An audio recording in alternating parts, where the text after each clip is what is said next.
हर हर महादेव दोस्तों, कैसे आप सब लोग। उम्मीद करता हूँ आप बढ़िया मजे से हो भाई।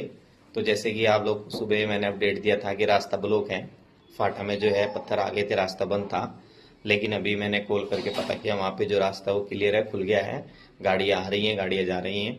तो जो भाई रास्ते में रुके हुए थे या आने की वजह से घबरा रहे थे, वो अब आ सकते हैं, कोई दिक्कत वाली बात नहीं है। रास्ता क्लियर हो गया है और मौसम भी क्लियर है, बरसात नहीं है।